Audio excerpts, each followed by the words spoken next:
présent à la découverte d'un paradis méconnu, l'archipel de Bazaruto, un confetti sur la carte du monde. 5 îles qui abritent des espèces menacées, des raies, des coraux et le dugong, un curieux mammifère marin en grand danger d'extinction. Sarah Sisman, Théo Renaud et Oscar Sangan ont mis leur masque de plongée. Suivez-les. Des bancs de sable dessinent des fresques aux tons bleus et verts. L'archipel de Bazaruto, un chapelet d'îles paradisiaques au large du Mozambique, où les baleines à bosse se reproduisent plusieurs mois dans l'année, où les dauphins viennent vous saluer. Ces touristes partent découvrir cet Éden méconnu. Cela commence par une dune, plantée au milieu de l'océan Indien. Il faut grimper un peu, et tout en haut, la récompense. L'océan est splendide, le sable blanc et l'île est très verte. Mais pour saisir toute la beauté de l'archipel, c'est dans les profondeurs qu'il faut plonger. Plus de 2000 espèces de poissons multicolores, dont certains aux formes étonnantes. Les eaux de Bazaruto comptent de nombreuses espèces menacées, comme les raies léopards et les tortues marines.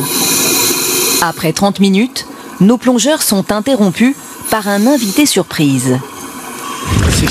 Des requins, ça fait un peu peur.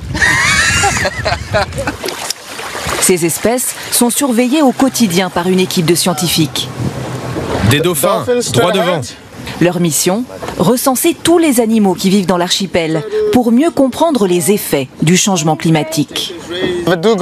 Il y a des dugongs. Ils nagent sous le bateau. Tu peux filmer avec la caméra.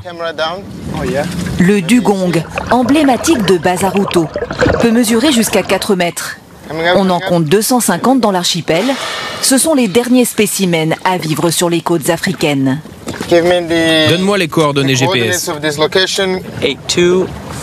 Ces informations permettront d'établir un nouveau recensement, car les dugongs sont en danger critique d'extinction.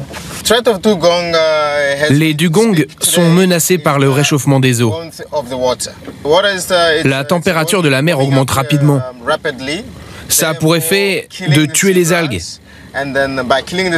Et donc cela touche directement les dugongs, car ils n'ont plus du tout de quoi se nourrir. Le nombre d'animaux marins, mais aussi le corail, serait déjà affecté par le réchauffement des eaux. Des trésors que les autorités ont très tôt décidé de protéger.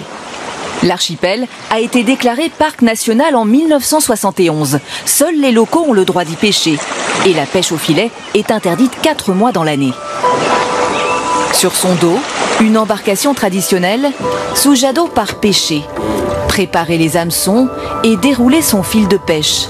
C'est son activité quotidienne. Si on pêche un poisson qui n'est pas autorisé et que les rangers du parc contrôlent, ils confisquent le poisson. Et le bateau aussi.